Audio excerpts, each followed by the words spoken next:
السلام عليكم ورحمة الله وبركاته.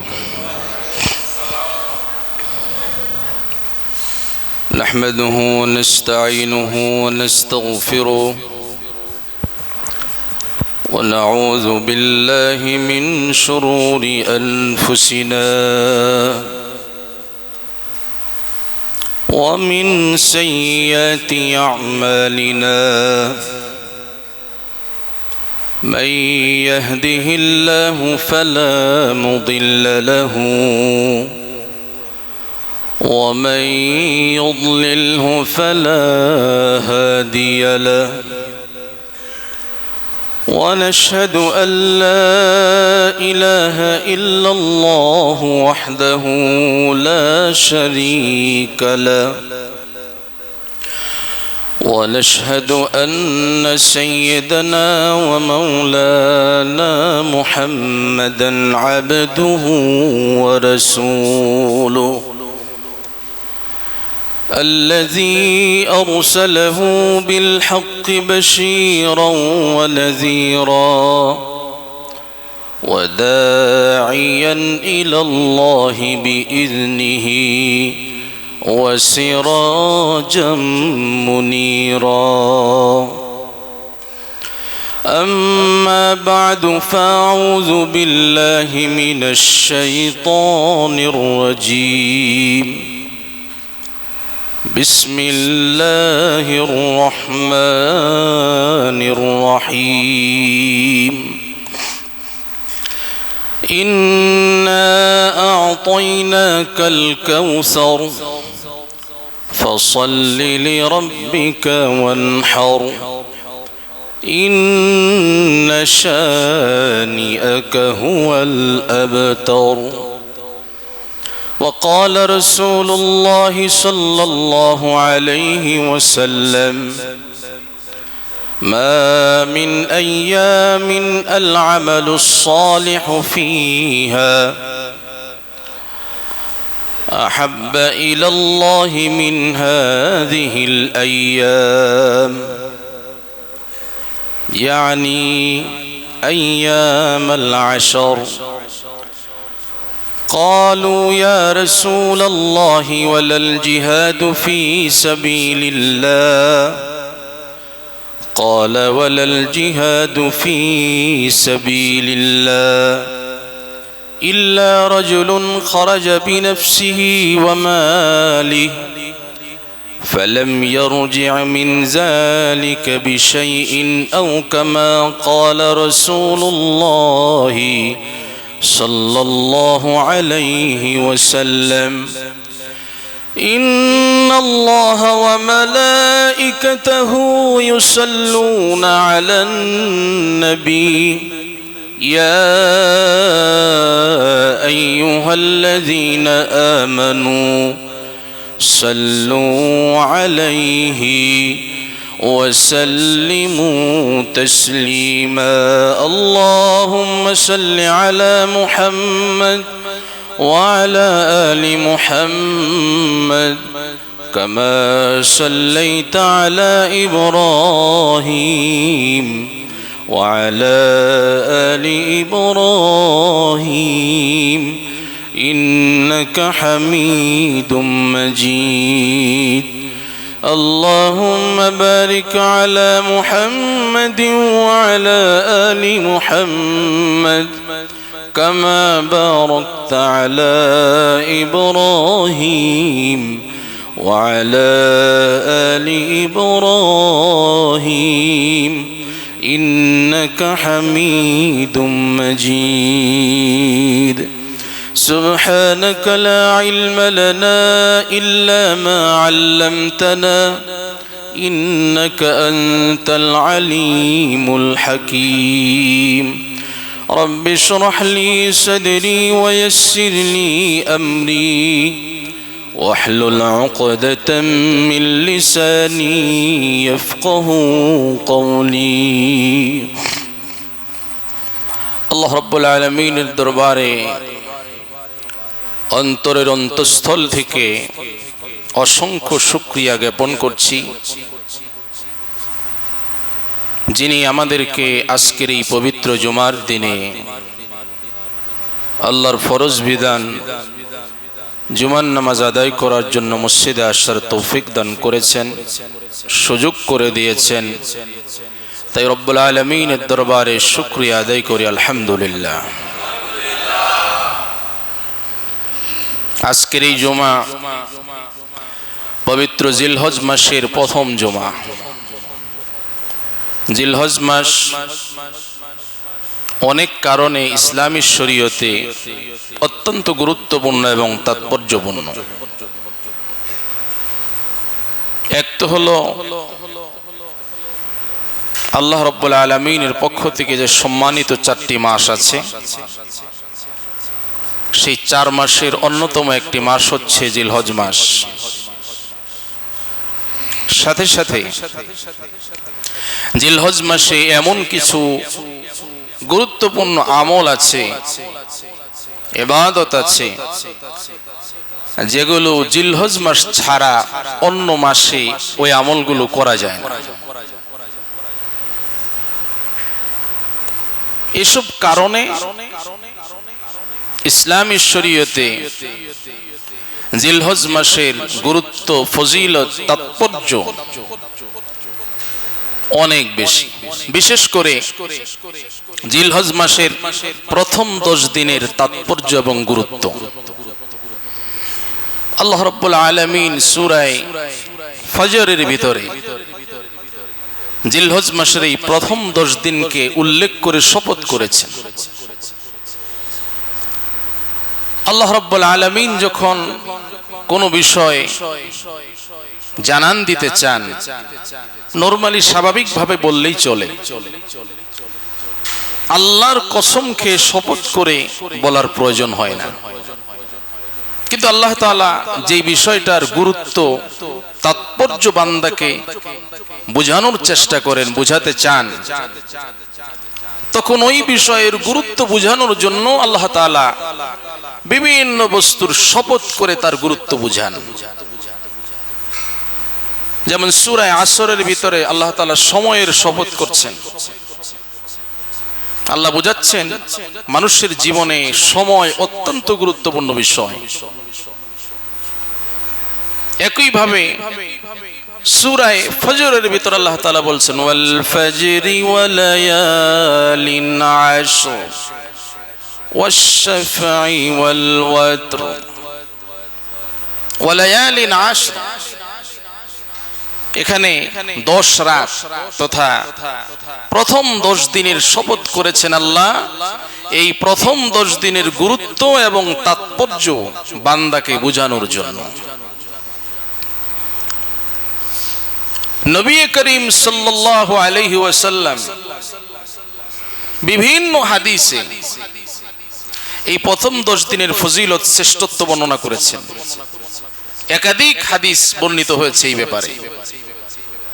যেমন মুসলিম শরীফের, বুখারী শরীফের 1249 নম্বর হাদিস হযরত আব্দুল্লাহ ইবনে আব্বাস রাদিয়াল্লাহু তাআলা আনহু থেকে বর্ণিত। তিনি বলেন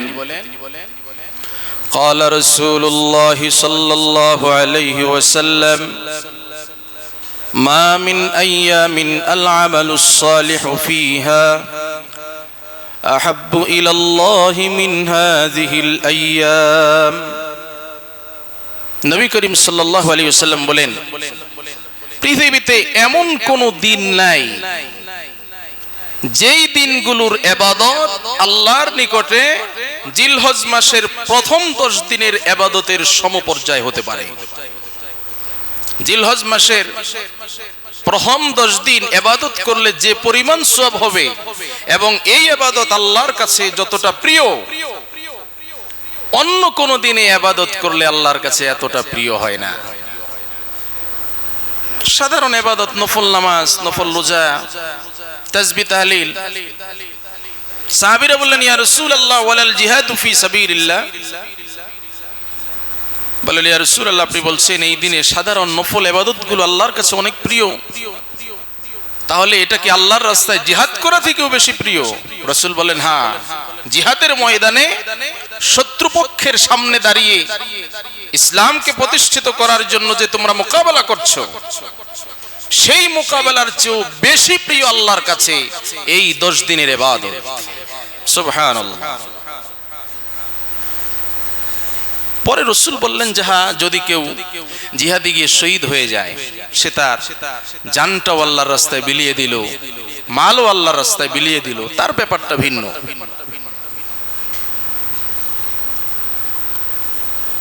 অন্য হাদিসে নবী করিম সাল্লাল্লাহু আলাইহি ওয়াসাল্লাম বলছেন, তিরমিজি শরীফের 1493 নম্বর হাদিস, হযরত আবু হুরায়রা রাদিয়াল্লাহু তাআলা আনহু বর্ণনা করছেন, নবী করিম সাল্লাল্লাহু আলাইহি ওয়াসাল্লাম বলছেন, মা মিন আইয়ামিন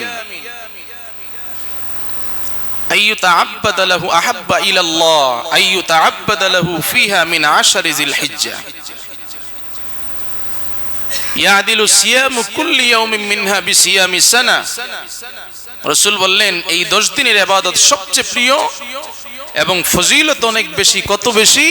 রাসূল বললেন, ইয়াদিলু সিয়ামু কুল্লি ইয়াউমিন মিনহা বিসিয়ামি সানা। এই 10 দিনের ভিতরে কোন একদিন যদি কেউ রোজা রাখে, তাহলে একদিনের নফল রোজার সওয়াব অন্য সময়ে 1 বছর রোজা রাখলে যেই সমপরিমাণ সওয়াব হবে, ওই সমপরিমাণ সওয়াব হবে এই একদিন, এই 10 দিনের যে কোনো একদিন রোজা রাখলে।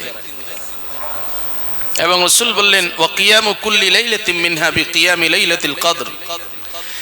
এই 10 দিনে যতগুলো রাত আছে, এই রাতগুলোর কোনো এক রাতে যদি কেউ ইবাদত করে, তাহলে কদরের রাত্রে ইবাদত করলে যেই সওয়াব হবে, ওই সমপরিমাণ সওয়াব হবে। অন্য হাদিসে রাসূলুল্লাহ বলছেন, এত ফজিলত, তাহলে তোমরা বেশি বেশি ইবাদত করো। ফাআকসিরু মিনাত তাহলিল ওয়াত তাসবিহ ওয়াত তাহমিদ। বেশি করে লা ইলাহা ইল্লাল্লাহ, আল্লাহু আকবার, আলহামদুলিল্লাহ, এগুলো বেশি বেশি করে তোমরা আমল করো। জিলহজ মাসের অনেকগুলো ইবাদত আছে বিশেষ, যেটা এই মাসেই করা যায়, এই মাসের সাথেই সম্পৃক্ত। ফরজ ইবাদত আছে, যেমন হজ, সবচেয়ে বড় গুরুত্বপূর্ণ ইবাদত, এবং ইসলামের মৌলিক 5টি স্তম্ভের অন্যতম একটি স্তম্ভ হচ্ছে হজ। হজ আছে। সূরা আলী ইমরানের 97 নম্বর আয়াত আল্লাহ তাআলা বলছেন, ওয়ালিল্লাহি আলান নাসি হিজ্জুল বাইতি মান ইসতাতা ইলাইহি সাবিলা। আল্লাহ সকল মানুষের জন্য সক্ষম যারা হজে যেতে যাদের সামর্থ্য আছে, এমন সকলের উপর আল্লাহ রাব্বুল আলামিন হজ ফরজ করেছেন। নাসাই শরীফে হাদিস, আবু হুরায়রা থেকে বর্ণিত, নবী করিম সাল্লাল্লাহু আলাইহি ওয়াসাল্লাম বলছেন, قد فرض الله عليكم الحج فحجوا। আল্লাহ যেমন নামাজ ফরজ করেছেন, হজও তোমাদের উপর ফরজ করেছেন, সুতরাং তোমরা হজ করো। এই মাসের সবচেয়ে গুরুত্বপূর্ণ ইবাদত হজ। নফল ইবাদত আছে অনেকগুলো। রোজা রাখা, বিশেষ করে আরাফার দিনের রোজা, 9 তারিখের রোজা, যেটা জিলহজ মাসের। মুসলিম শরীফের 1250 নম্বর হাদিসে নবী করিম সাল্লাল্লাহু আলাইহি ওয়াসাল্লাম বলছেন, আবু কতাদা বর্ণনা করছেন হাদিস,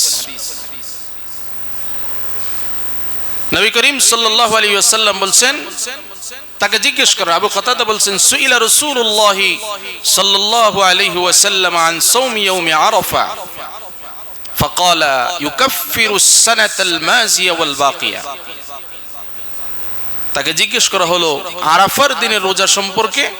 রাসূল বললেন, কেউ যদি আরাফার দিনে রোজা রাখে, তাহলে তার পিছনের 1 বছর এবং সামনের 1 বছরের গুনাহ মাফ করে দিবেন আল্লাহ। আরাফার দিনের রোজা আছে, গুরুত্বপূর্ণ রোজা। এছাড়াও এর আগের গুলো নফল রোজা, কিন্তু তাৎপর্য ফজিলত অনেক বেশি, অনেক গুরুত্বপূর্ণ। তো জিলহজ মাসের নফল ইবাদত, ফরজ ইবাদত, ওয়াজিব ইবাদত আছে, তাকবীরে তাশরিক, কুরবানি, যতগুলো ইবাদত এই মাসের সাথে সম্পৃক্ত, হজ ছাড়া হজের পরে সবচেয়ে গুরুত্বপূর্ণ ইবাদত হচ্ছে এই মাসে কুরবানি, উযহিয়া। কুরবানি হচ্ছে ইসলামের শিআর, প্রতীক, ধর্মীয় প্রতীক। এটা মিন শাআইরিল্লাহ ওয়া শাআইরিল ইসলাম, অনেক গুরুত্বপূর্ণ ইবাদত। কুরবান শব্দের অর্থ হচ্ছে, কোরআন শরীফে নাহার শব্দ আসছে, ফাসাল্লি লিরাব্বিকা ওয়ানহার। নাহার হাদিসে উযহিয়া আসছে, আযাহি, আযহাত, আযহা, কুরবান। কোরআন শরীফে কুরবানও আসছে, একই অর্থ। শাব্দিক অর্থ হচ্ছে বিসর্জন, আত্মত্যাগ। ইংরেজিতে বলে স্যাক্রিফাইস, উর্দু হিন্দিতে বলে বলিদান।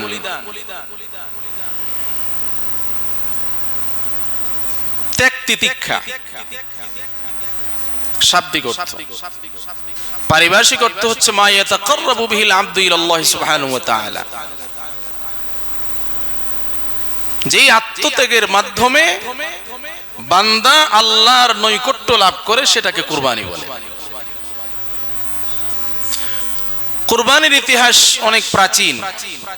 পৃথিবীতে মানুষের বসবাস যখন থেকে শুরু, তখন থেকেই কুরবানির ইতিহাস পাওয়া যায়।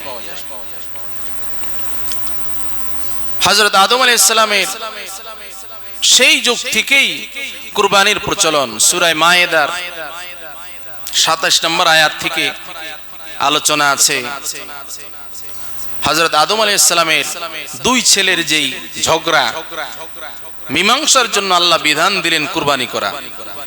ইজ ক্বাররাবা কুরবানান ফাতুকুব্বিলা মিন আহাদিহিমা ওয়া লাম ইউতাকাব্বাল মিনাল আখার।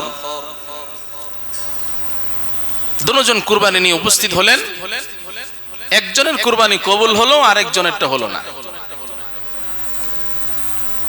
লম্বা ঘটনা আছে, আপনারা জানেন, সেদিকে আমি যাচ্ছি না। কুরবানি তখন থেকেই শুরু, যখন থেকে পৃথিবীতে মানুষের বসবাস শুরু। বিভিন্ন যুগে বিভিন্ন শরীয়তে কুরবানির ধরন ভিন্ন ছিল, এক এক ভাবে মানুষ কুরবানি করত। যেমন আদম আলাইহিস সালামের সন্তানেরা কুরবানির জন্য একজন নিয়ে আসছিলেন কিছু উৎপাদিত ফসল, তো উৎপাদিত ফসল দিয়েও কুরবানি করা যেত সেই সময়। আমাদের শরীয়তে, আমাদের ইসলামী শরীয়তে যেই কুরবানি, যেটা আমরা এখন আমল করি, এই কুরবানি হযরত ইব্রাহিম আলাইহিস সালামের সাথে সম্পৃক্ত। এর ইতিহাস হযরত ইব্রাহিম আলাইহিস সালামের সাথে সম্পৃক্ত। নবীদের মধ্যে আল্লাহ তাআলার প্রিয় বান্দা যারা, তাদেরকে আল্লাহ পরীক্ষা বেশি করেন, কঠিন কঠিন পরীক্ষা নেন তাদের। নবীদের ভিতরে সবচেয়ে বেশি কঠিন পরীক্ষা হয়েছে হযরত ইব্রাহিম আলাইহিস সালামের। ছোটবেলায় নমরুদের আগুনে নিক্ষিপ্ত হলেন, বাদশা দ্বারা নির্যাতিত হলেন, সন্তান হচ্ছে না, আল্লাহর কাছে দোয়া করলেন। সূরা সফফাতের ১০০ নম্বর আয়াত থেকে আলোচনা শুরু। রব্বি হাবলি মিনাস সালিহিন ফাবাশশারনাহু বিগুলামিন হালিম। আল্লাহর কাছে দোয়া করলেন, আল্লাহ আমাকে একজন নেককার সন্তান দাও। তাফসীরের কিতাবে আসছে ওনার বয়স তখন ১২০ বছর, সন্তান নাই। দোয়া করলেন, আল্লাহ বললেন আমি তোমাকে একজন ধৈর্যশীল সন্তানের সুসংবাদ দিলাম। তো সন্তান জন্মগ্রহণ করলেন হযরত ইসমাঈল আলাইহিস সালাম। এত বছর পরে এই বয়সে সন্তান পেয়ে আনন্দে আত্মহারা। সন্তানকে নিজের কাছে রাখবেন, আদর করবেন, ভালোবাসা দিবেন, এটাই তো স্বাভাবিক। আল্লাহ আদেশ করলেন যে না, রাখা যাবে না, তাকে রেখে আসো সেই মক্কা নগরীতে। সেই মক্কা নগরী আজকের মক্কা নগরী না, সে সময় ওই জায়গায় কোনো বসতি ছিল না, মানুষ ছিল না, জনমানবহীন মরুভূমি, খাবারের ব্যবস্থা নাই, থাকার ব্যবস্থা নাই, পানির ব্যবস্থা নাই। তো সন্তান বড় হলে ইসমাঈল আলাইহিস সালাম বড় হয়ে উঠলেন। ফালাম্মা বালাগা মাআহু সাইয়া, যখন বড় হলেন আল্লাহর পক্ষ থেকে আরেক কঠিন পরীক্ষা আসলো। সূরা সফফাতের ভিতরে আল্লাহ এই আলোচনাগুলো উল্লেখ করছেন। ফালাম্মা বালাগা মাআহু সাইয়া قال يا بني إني أرى في المنام أني أذبحك فانظر ماذا ترى قال يا أبت افعل ما تؤمر ستجدني إن شاء الله من الصابرين। সন্তান যখন পিতার সাথে চলার মতো বয়স উপনীত হলেন, আল্লাহ বললেন তোমার সবচেয়ে প্রিয় বস্তুকে কুরবানি করো। প্রথমে উট কুরবানি করলেন, চেষ্টা করলেন আল্লাহর আদেশ তামিল করার। শেষ পর্যন্ত তিনি বুঝলেন যে উট কুরবানি করে হবে না, আমার সবচেয়ে প্রিয় দুনিয়াতে আল্লাহর পরে আমার সন্তান। কিন্তু আল্লাহর আদেশ, সন্তানের সাথে পরামর্শ করে আল্লাহর এই আদেশ পালন করার জন্য তিনি প্রস্তুত হয়ে গেলেন। সন্তানকে নিয়ে গেলেন কুরবানি করার জন্য, জবেহ করার জন্য। এটা ছিল আল্লাহর পক্ষ থেকে তার জন্য বিরাট বড় পরীক্ষা। কিন্তু ইব্রাহিম আলাইহিস সালাম আল্লাহর এই আদেশকে কোন ধরনের যুক্তি তর্ক ছাড়া, ফিলোসফি খোঁজা ছাড়া এমন ভাবে এই আদেশকে মেনে নিলেন এবং আল্লাহর সামনে আত্মসমর্পণ করলেন। আল্লাহ রাব্বুল আলামিন গোটা বিশ্ববাসীকে আল্লাহর সামনে বান্দার আত্মসমর্পণের এই শিক্ষাটি পুরা বিশ্ববাসীকে দেওয়ার জন্য আল্লাহ রাব্বুল আলামিন ইসমাঈল আলাইহিস সালাম এবং ইব্রাহিম আলাইহিস সালামের সাথে সম্পৃক্ত সেই পরীক্ষার প্রতীকী কুরবানি ইসলামী শরীয়তে এটাকে আইন প্রণয়ন করে বিধান করে দিলেন। তিনি এমন ভাবে আত্মসমর্পণ করলেন যেভাবে একজন বান্দা তার স্রষ্টার সামনে আত্মসমর্পণ করা উচিত। তিনি যুক্তির পিছনে পড়লেন না। যৌক্তিকতা কি, সম্ভব কি অসম্ভব, এসব কোনো চিন্তা তিনি করেন নাই। বরং আল্লাহর আদেশ তামিল করতে হবে, এটাই চূড়ান্ত। উনি আল্লাহর আদেশকে, এত বড় কঠিন আদেশ, সেই আদেশকে কোন ধরনের চিন্তা ভাবনা ছাড়া আল্লাহর আদেশকে তিনি তামিল করার জন্য প্রস্তুত হয়েছেন, আত্মসমর্পণ করেছেন আল্লাহর সামনে। এটাই হচ্ছে মূল কুরবানি। আর ওই পরীক্ষার প্রতীক হিসাবে আল্লাহ নির্ধারণ করেছেন পশু জবাই করা।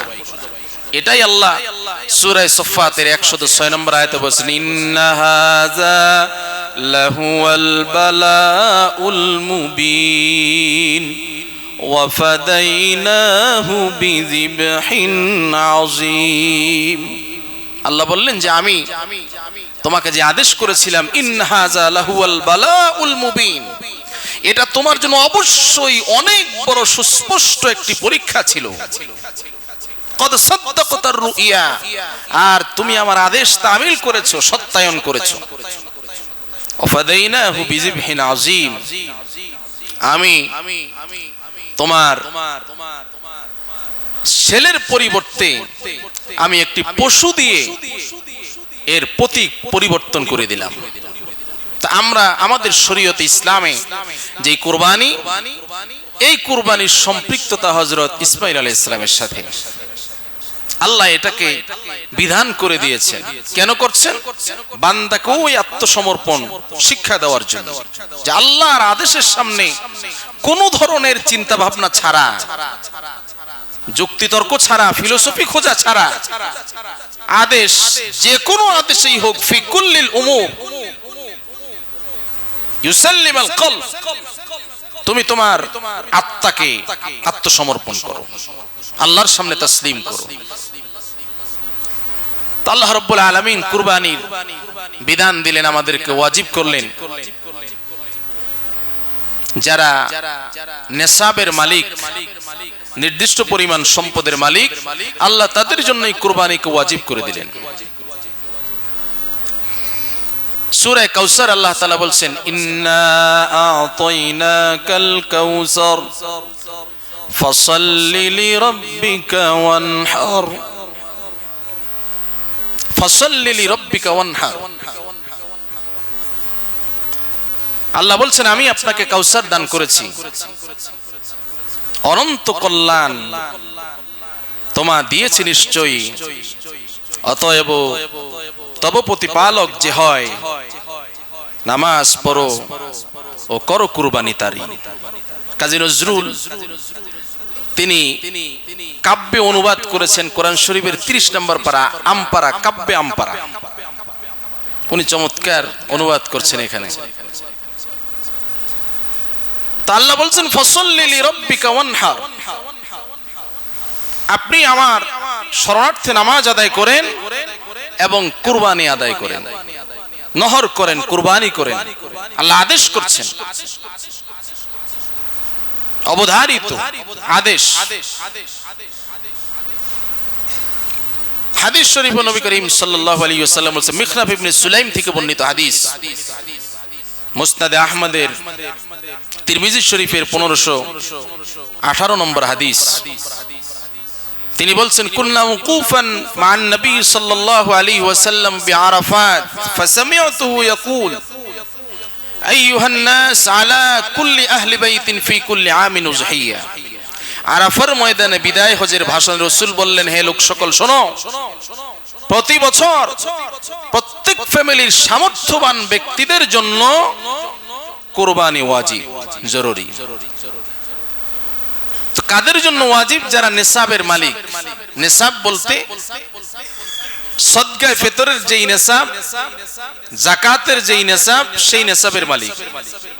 কিন্তু হিসাব ভিন্ন ভাবে হয়। যাকাতের হিসাব হয় শুধু নগদ টাকা, ব্যবসার মাল, স্বর্ণ রূপা, এগুলোর ভিতরে। আর সদকায়ে ফিতর এবং কুরবানির হিসাব হয় একান্ত প্রয়োজনীয় সবকিছু বাদ দিয়ে। একান্ত প্রয়োজনীয় আপনার যা আছে, আপনার পরিধানের জন্য 2-3 সেট জামা দরকার, কাপড় দরকার, থাকার জন্য একটা বাড়ি দরকার, ব্যবহারের একটা মোবাইল দরকার, এই ধরনের যা আছে, এগুলো বাদ দিয়ে যাবতীয় সম্পদ সব যদি হিসাব করে বর্তমান বাজারে 52.5 ভরি রূপার সম পরিমাণ মূল্যের হয়, তাহলে আপনি মালিকে নেসাব। আপনাকে শরীয়তের পরিভাষায় ধনী বলা হয়, আপনার উপরে কুরবানি ওয়াজিব। একান্ত প্রয়োজনীয় যা আছে এগুলো বাদ দিয়ে প্রয়োজনের অতিরিক্ত যেগুলো আপনার একান্ত প্রয়োজনীয় না, ওগুলো সব হিসাব হবে। আপনার জমি আছে, মাঠে হিসাব হবে। আপনার একাধিক বাড়ি আছে, একটা আপনি থাকেন, বাকিগুলো পড়ে আছে বা ভাড়া দিয়ে রাখছেন, ওগুলোর হিসাব হবে। আপনার বাসায় ব্যবহারের জন্য প্লেট দরকার 1 সেট বা 2 সেট, আছে 5 সেট, এগুলো হিসাব করতে হবে। আপনার পরিধানের জন্য কাপড় দরকার পাঞ্জাবি 3টা, আছে 25টা, বাকিগুলো হিসাব করতে হবে। মা বোনদের অলংকার হিসাব করতে হবে। ব্যবহারের জন্য 3টা শাড়ি হইলে চলে, তার 5টা আছে, বাকি 2টা হিসাব করতে হবে। এই ধরনের যা আছে সবগুলো হিসাব করে আপনি দেখবেন, যদি বর্তমান বাজারের 52.5 ভরি রূপার যেই দাম, সেই সম পরিমাণ সম্পদের মালিক আপনি হন, ঈদের দিন সুবে সাদেক থেকে নিয়ে ঈদের যে 3 দিন আছে, এই 3 দিনের যে কোনো এক সময় যদি আপনি মালিক হন, 1 সেকেন্ডের জন্য হলেও, আপনার উপরে কুরবানি ওয়াজিব। হিসাব করে দেখেন, অনেক মানুষের উপরে কুরবানি ওয়াজিব। বাসা বাড়িতে মা বোন যারা আছে, তাদের অনেকের উপরে কুরবানি ওয়াজিব, অলংকার আছে সাথে। গ্রামগঞ্জে অনেক মানুষ আছে যাদের নগদ টাকা নাই কিন্তু জমি আছে, তারা অনেকে হয়তো জানে না যে জমি হিসাব করতে হয়, আবার অনেকে জানে কিন্তু তারপরেও মানে না। ওগুলো হিসাব করে কুরবানি দিতে হবে। কুরবানি এবং সদকায়ে ফিতর আমাদের পর্যবেক্ষণ অনুযায়ী 100-র ভিতরে 90 জন মানুষের উপরে আসে, যাকাত সবার উপরে আসে না। তো কুরবানি নেসাবের মালিক যে সে দিতে হবে। আল্লাহর বিধান ওয়াজিব বিধান এবং অনেক ফজিলতপূর্ণ, অনেক বড় সওয়াবের আমল। হযরত আয়েশা রাদিয়াল্লাহু তাআলা আনহা থেকে হাদিস বর্ণিত, তিরমিজি শরীফের 1493 নম্বর হাদিস। রাসূলুল্লাহ বলেন, মা আমিলা ইবনু আদামা মিন আমালিন ইয়াওমান নাহরি আহাব্বা ইলাল্লাহ মিন ইহরাকিদ দাম। ঈদের দিন পশু জবাই করে রক্ত ঝরানো থেকে উত্তম আমল ঈদের দিন আল্লাহর নিকটে এর চেয়ে প্রিয় কোনো আমল নাই। ঈদের দিন পশু জবাই করা বা কুরবানি করার চেয়ে উত্তম এবং প্রিয় আল্লাহর নিকটে অন্য কোনো আমল নাই। ওয়া ইন্নাহু লায়াতি ইয়াউমাল কিয়ামাতি বিকুরুনিহা ওয়া আশআরিহা ওয়া আজলাফিহা। কিয়ামতের দিন এই জন্তুটা তার শিং, পশম, পায়ের খুর এগুলো সহ উঠবে। হাদিস শরীফে আসছে তাকে ওজন করা হবে। ওয়া ইন্নাদ দামা লা ইয়াকাউ বিমাকানিন মিনাল্লাহ ক্বাবলা আন ইয়াকা বিল আরদ। রাসূল বলেন, কুরবানির পশু যখন জবাই করো তখন ওই রক্ত মাটিতে জমিয়ে পড়ার আগে আল্লাহর কাছে এটা কবুল হয়ে যায়। ফাতিবু বিহা নাফসান, সুতরাং তোমরা আত্মিক প্রশান্তির সাথে কুরবানি করো বা কুরবানি করে আত্মিক প্রশান্তি লাভ করো। মুসনাদে আহমদের 19283 নম্বর হাদিস, হযরত যায়েদ ইবনে আরকাম রাদিয়াল্লাহু তাআলা বর্ণনা করছেন। তিনি বলেন, ক্বালা আসহাবু রাসূলিল্লাহ সাল্লাল্লাহু আলাইহি ওয়াসাল্লাম মা হাযিহিল লাযাহি ইয়া রাসূলুল্লাহ। তারা জিজ্ঞেস করলেন, ইয়া রাসূলুল্লাহ, এই কুরবানি যে আমরা দেই এটা আসলে কি? এর ব্যাখ্যা আমাদেরকে দেন, তাৎপর্য কি? রাসূল বললেন, হিয়া সুন্নাতু আবিকুম ইব্রাহিম আলাইহিস সালাতু ওয়াস সালাম। বললেন যে এটা তোমাদের পিতা হযরত ইব্রাহিম আলাইহিস সালামের তরিকা, সুন্নাহ।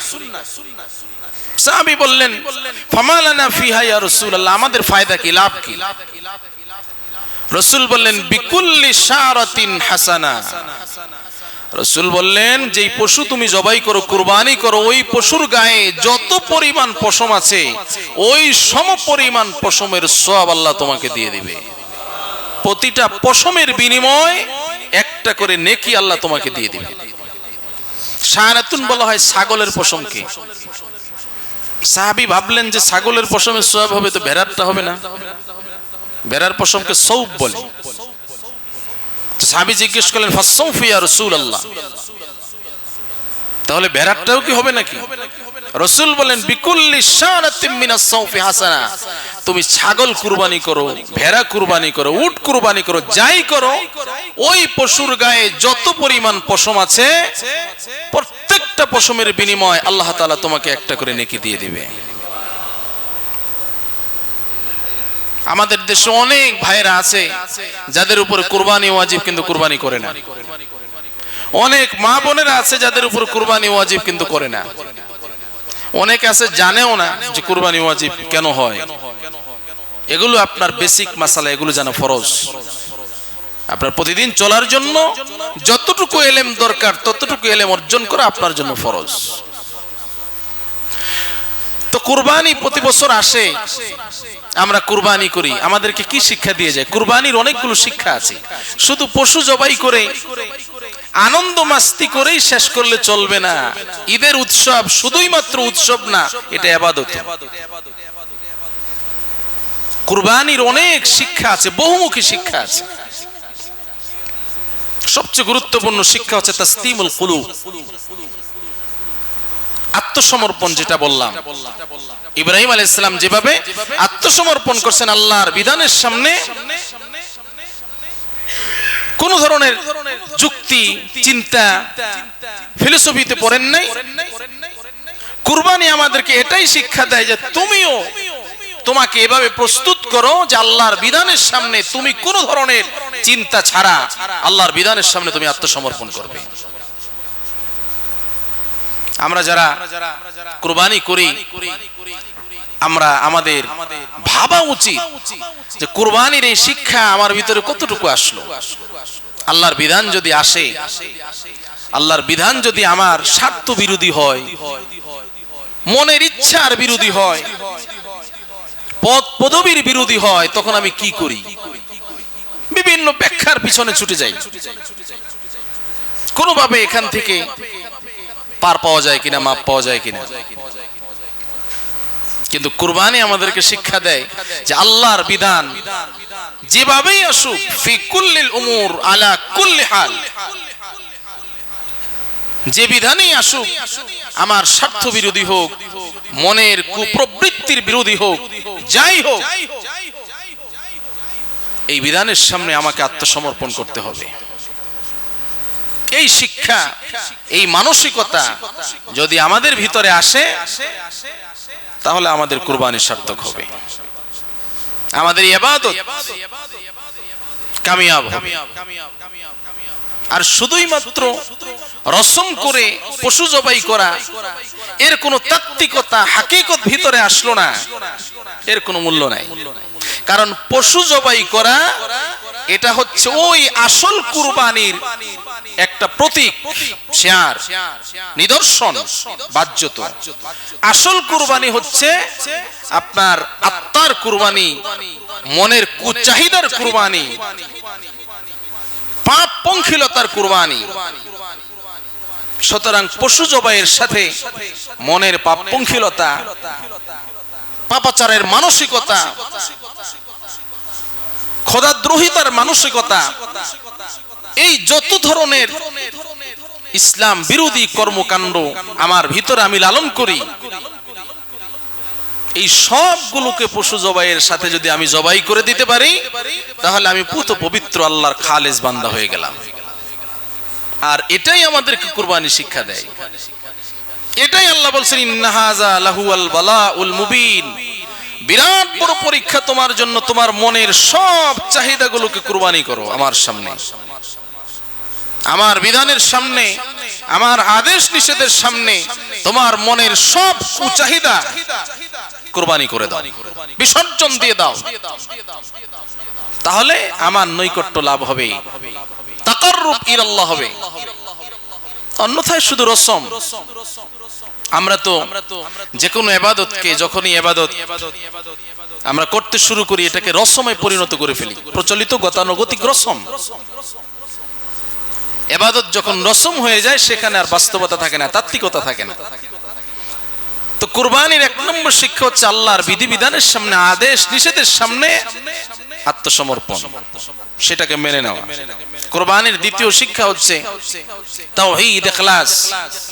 জাহেলি যুগে মানুষ দেবদেবীর নামে পশু উৎসর্গ করত। সূরা মায়েদার 103 নম্বর আয়াতে আছে, মা জাআলাল্লাহু মিন বাহিরাতিন ওয়ালা সাইবাতিন ওয়ালা ওয়াসিলা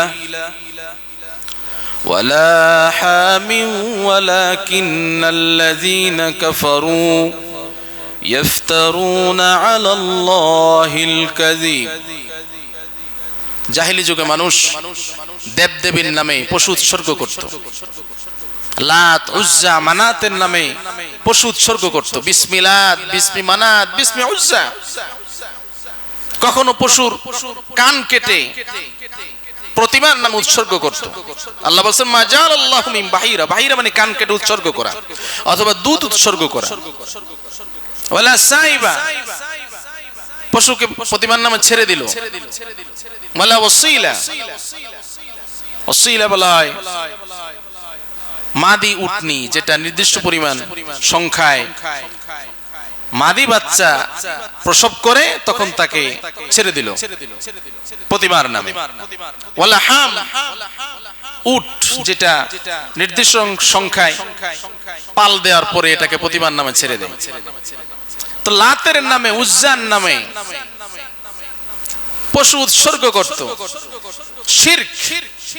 আল্লাহ শিক্ষা দিলেন তাওহীদ, তারা বলতেন আমি এটাকে উৎসর্গ করলাম বিসমিলাত, বিসমি উজ্জা, বিসমি মানাত। আল্লাহ বললেন তুমি কুরবানি করো বিসমিল্লাহি আল্লাহু আকবার। লাতের নামে না, উজ্জার নামে না, মানাতের নামে না, কোন দেবদেবীর নামে না, বরং আল্লাহর নামে তুমি এটাকে উৎসর্গ করো। তাওহীদের শিক্ষা, ইখলাসের শিক্ষা। আল্লাহ বলছেন ইন্না সালাতি ওয়া নুসুকি ওয়া মাহইয়ায়া ওয়া মামাতি লিল্লাহি রাব্বিল আলামিন। আমার নামাজ, আমার রোজা,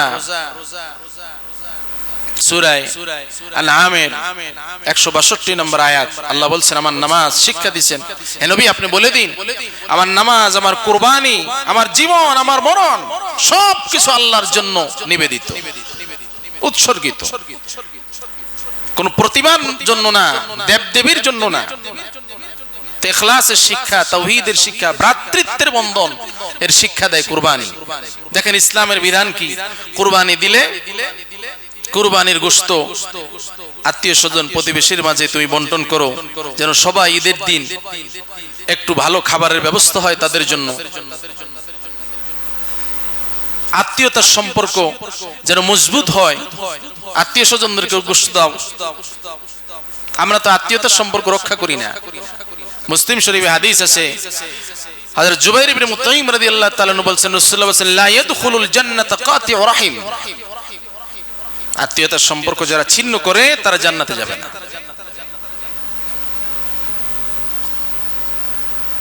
মুসলমানদের পরস্পর সম্পর্ক কেমন হবে? ইসলাম বলে মুসলমানদের পরস্পর সম্পর্ক হবে একটা ফ্যামিলির মতো। পুরো পৃথিবীর মুসলমান এক ফ্যামিলি। বরং রাসূলুল্লাহ বলছেন এক ফ্যামিলি না, শুধু একটি দেহের মতো। হযরত নুমান ইবনে বাশীর রাদিয়াল্লাহু তাআলা আনহু হাদিস বর্ণনা করছেন, মুসলিম শরীফের হাদিস।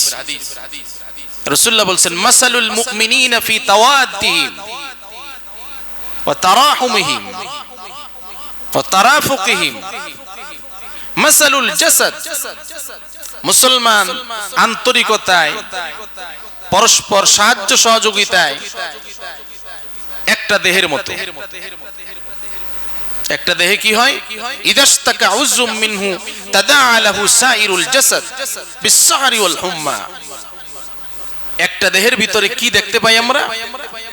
পায়ের আঙ্গুলের মাথায় যদি আঘাতপ্রাপ্ত হয় কেউ, এটা সে মাথায় অনুভব করে, পুরো শরীর আক্রান্ত হয়ে যায়। রাসূল বলছেন মুসলমান হচ্ছে একটি দেহের মতো। পৃথিবীর যে কোনো প্রান্তে কোনো মুসলমান আক্রান্ত হলে, পৃথিবীর পূর্ব প্রান্তে যদি কোনো মুসলমান আক্রান্ত হয়, তুমি পশ্চিম প্রান্তে বসে সেই ব্যথা অনুভব করতে হবে। এটাই হচ্ছে ইসলামের শিক্ষা। হযরত আবু মুসা আশআরী রাদিয়াল্লাহু তাআলা আনহু হাদিস বর্ণনা করেছেন, মুসলিম শরীফের হাদিস। রাসূলুল্লাহ বলেন আল মুমিনু লিল মুমিনি কাল বুনিয়ান ইয়াশুদ্দু বাযুহু বাযান।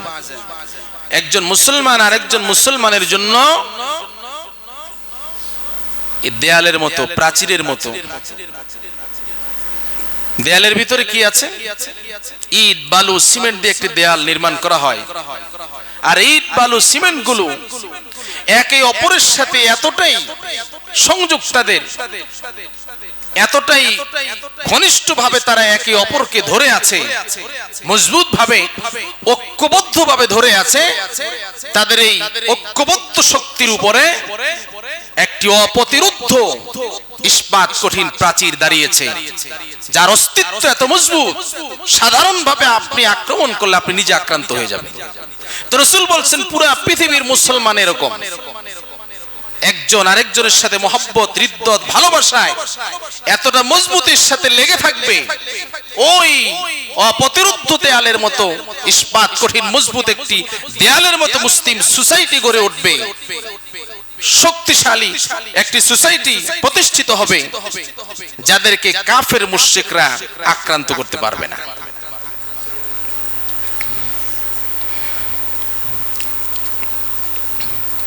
তো ইসলাম, কুরবানি আমাদেরকে এই ভ্রাতৃত্বের বন্ধন শিক্ষা দেয়, পরস্পর সম্পর্কটা যেন ভালো হয়। আর এর জন্য ইসলাম বহুবিধ বিধান দিয়েছেন, মুসলমানদের পরস্পর সম্পর্কটা যেন ভালো থাকে। এই গোশতের বন্টন বললাম। অন্য হাদিসে আবু যর রাদিয়াল্লাহু তাআলা আনহু বলছেন, রাসূলুল্লাহ আমাকে বলছেন, নসিহত করছেন, তুমি যদি গোশতের ঝোলও পাকাও, ইযা তাবাখতা মারাকান ফাআকসির মাহা, তাহলে এটার ভিতরে পানি বেশি করে দাও, তারপরে তোমার প্রতিবেশী যারা আছে তাদেরকে তুমি এর দ্বারা কিছু তাদেরকে হাদিয়া দাও, তাহলে সম্পর্ক তোমাদের ভালো হবে। আবু হুরায়রা রাদিয়াল্লাহু তাআলা আনহু হাদিস বর্ণনা করেছেন, মুসলিম শরীফের হাদিস। মুসলমানদের এক মুসলমান আরেক মুসলমানের উপরে অনেকগুলো হুকুকাতের কথা রাসূলুল্লাহ বলছেন। অসুস্থ হলে দেখতে যাও, ইয়াদাতুল মারিজ করো, দাওয়াত দিলে তার দাওয়াত গ্রহণ করো, মরে গেলে জানাজায় অংশগ্রহণ করো। কেন? পরস্পর সম্পর্ক যেন ভালো থাকে। কারণ হচ্ছে পরস্পর হৃদ্যত, মহব্বত, ভালোবাসা যদি না থাকে তাহলে মুসলমান কখনো একতাবদ্ধ হতে পারবে না, ঐক্যবদ্ধ শক্তি তাদের হবে না। আর ইসলামী সংস্কৃতি, ইসলামী কালচার সমাজে, রাষ্ট্রে প্রতিষ্ঠিত করার জন্য মুসলমানদের ঐক্যবদ্ধ শক্তির বিকল্প কিছু নাই। এজন্য আল্লাহ রাব্বুল আলামিন এটাকে খুব গুরুত্ব দিয়ে উল্লেখ করেছেন কোরআন শরীফে সূরা আলে ইমরানের ভিতরে, ওয়াতাসিমু বিহাবলিল্লাহি জামিআ ওয়ালা তাফাররাকু, আল্লাহর রজ্জুকে সকলে মিলে একসাথে আঁকড়ে ধরো, বিভেদ সৃষ্টি করো না, দলে দলে বিভক্ত হয়ো না। তো কুরবানি আমাদেরকে এই দলাদলি বিভক্তি থেকে বেরিয়ে এসে ঐক্যবদ্ধ হওয়ার শিক্ষা দেয়। কুরবানির আরেকটি বড় শিক্ষা হচ্ছে তাকওয়া। আল্লাহ বলছেন, লা ইয়ানালাল্লাহু লুহুমুহা ওয়ালা দিমাউহা, তুমি যে পশু জবাই করে রক্ত মাংস আমার কাছে যায় না, বরং তোমার তাকওয়াটাই আমার কাছে যায়। আর তাকওয়া হচ্ছে একজন মুমিনের ইহকালীন এবং পরকালীন জীবনের সফলতার একমাত্র মানদণ্ড। তাকওয়া যদি না থাকে তাহলে ঈমান থাকবে না, তাকওয়া যদি না থাকে গুনাহ থেকে বাঁচা যাবে না। একটি সুন্দর সুশৃঙ্খল ইনসাফপূর্ণ সমাজ প্রতিষ্ঠিত করার জন্য তাকওয়ার বিকল্প নাই। কারণ দুনিয়ার প্রচলিত আইন দিয়ে মানুষকে অপরাধ থেকে বাঁচানো যাবে না, কারণ এই আইনের ভিতরে এমন অনেক ফাঁকফোকর আছে যেগুলো দিয়ে বের হয়ে যাবে অপরাধীরা।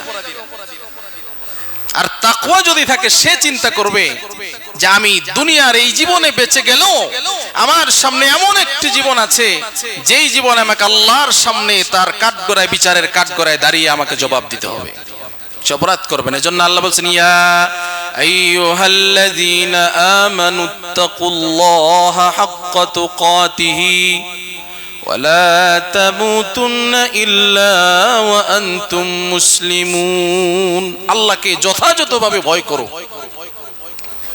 এবং এই তাকওয়া অর্জন করে পরিপূর্ণ মুসলমান হয়ে তারপরে মারা যাও।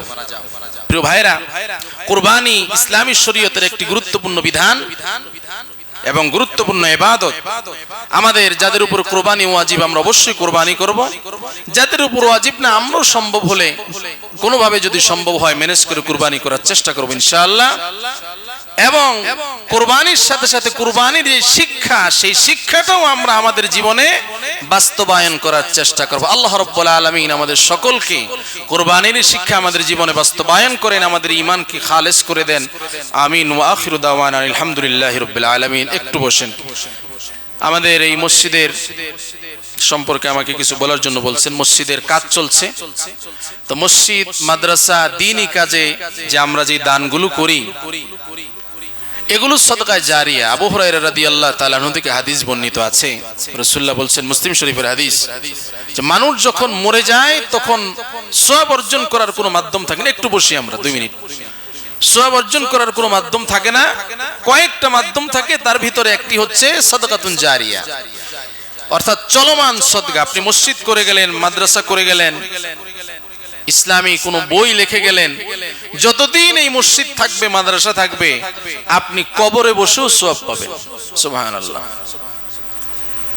হযরত উসমান ইবনে আফফান রাদিয়াল্লাহু তাআলা আনহু থেকে হাদিস বর্ণিত, মুসলিম শরীফের হাদিস, রাসূলুল্লাহ বলছেন, মান বানা লিল্লাহি মসজিদান ইয়াবতাগি বিহি ওয়াজহাল্লাহ বানাল্লাহু লাহু বাইতান ফিল জান্নাহ, যে আল্লাহর সন্তুষ্টির জন্য দুনিয়াতে মসজিদ নির্মাণ করলো, মসজিদ নির্মাণের কাজে অংশগ্রহণ করলো, উদ্দেশ্য হচ্ছে আল্লাহকে সন্তুষ্ট করা, রাসূলুল্লাহ বলছেন আল্লাহ রাব্বুল আলামিন তার জন্য জান্নাতে একটি ঘর নির্মাণ করবেন। শয়তান আমাদেরকে ওয়াসওয়াসা দেয় যেন আমরা দান সদকা না করি। কোরআন শরীফে আছে সূরা বাকারার ভিতরে আশ-শাইতানু ইয়াইদুকুমুল ফাকরা ওয়া ইয়া'মুরুকুম বিল ফাহশা। আল্লাহ বলছেন শয়তান তোমাদেরকে প্ররোচনা দেয় যে তুমি দান করবে না। দান করলে কি হবে? শয়তান বলে তুমি গরীব হয়ে যাবে, আরো খারাপ প্ররোচনা আমাদেরকে দেয়। পরের অংশে আল্লাহ বলছেন আল্লাহু ইয়াইদুকুম মাগফিরাতাম মিনহু ওয়া ফাদলা। আল্লাহ বলছেন আমি আল্লাহ ওয়াদা করছি তোমাকে দুইটা জিনিস দেব দান করলে। এক নম্বর হচ্ছে তুমি যদি দান করো তাহলে তোমার সম্পদ আমি আরো বৃদ্ধি করে দেব। সুবহানাল্লাহ। দ্বিতীয় ওয়াদা করছেন আল্লাহ তুমি যদি দান করো তাহলে আমি তোমার জীবনের সব গুনাহ মাফ করে দেব। এজন্য ভাইরা যেখানেই আমরা থাকি, মসজিদ, মাদ্রাসা, দ্বীনি কাজে আমরা যে যতটুকু পারি আমাদের সাধ্যমতো আমরা ইনশাআল্লাহ মুক্ত হস্তে দান করব। এর দ্বারা সম্পদ কমে না, বরং আল্লাহ আরো বাড়াই দেন। সূরা বাকারের পরের আয়াতে আছে মাসালুল লাযীনা ইউনফিকুন, আল্লাহ বলছেন কামাসালি হাববাতিন আনবাতাত সাবআ সানাবিলা ফি কুল্লি সুমবুলাতিন মিয়াতু হাব্বা। দান করার দৃষ্টান্ত দিয়েছেন আল্লাহ রাব্বুল আলামিন। তুমি যদি দান করো তাহলে তোমার সওয়াবটা কেমন হবে? মনে করো একজন কৃষক ধানের একটি দানা জমিনে রোপণ করে, সেখান থেকে 60টি গাছ হয়, প্রত্যেকটা গাছে আবার একটা করে শীষ বের হয়, প্রত্যেকটা শীষে 100 করে দান হয়। তাহলে কি দাঁড়ায়? ওই কৃষক একটা মাত্র ধানের বীজ জমিনে রোপণ করলো, ফলাফল আসলো কি তার 700 ধানের দানা সে পেয়ে গেল। আল্লাহ বলছেন তুমি যদি দান করো তাহলে তোমার বিষয়টা এরকম হবে, তুমি 1 টাকা দান করছো ইখলাসের সাথে, নেক নিয়তে। আল্লাহ বলছেন আমি এটাকে 700 গুণ বাড়িয়ে দিব, বরং আল্লাহু ইউদাইফু লিমান ইয়াশা। আল্লাহ বলছেন শুধু 700 না, তোমার যত পরিমাণ সওয়াব প্রয়োজন হয় নাজাতের জন্য, জান্নাত পাওয়ার জন্য, আমি সেই পরিমাণ সওয়াব দিয়ে দেব তোমাকে। এজন্য আমরা দান করার ক্ষেত্রে কার্পণ্য করব না। যতটুকু সাধ্য আছে, আপনার কোটি টাকা দেওয়া জরুরি না, আপনার সাধ্য অনুযায়ী আপনি দান করেন ইখলাসের সাথে, নেক নিয়তে। আল্লাহ এই দানের উসিলায় নাজাতের ব্যবস্থা করবেন এবং দুনিয়াতে বালা মুসিবত থেকে আমাদেরকে হেফাজত করবেন। হাদিস শরীফে রাসূলুল্লাহ বলেন আস-সাদকাতু তারুদ্দুল বালা, সদকার মাধ্যমে আল্লাহ তাআলা সব বালা মুসিবত দূর করে দেন। আল্লাহ রাব্বুল আলামিন আমাদেরকে দ্বীনের সঠিক বুঝ দান করেন এবং দ্বীনের বিষয়গুলোকে সঠিকভাবে বুঝে আমল করার তৌফিক দান করেন। আমিন। ওয়া আখিরু দাওয়ানা আলহামদুলিল্লাহি রাব্বিল আলামিন।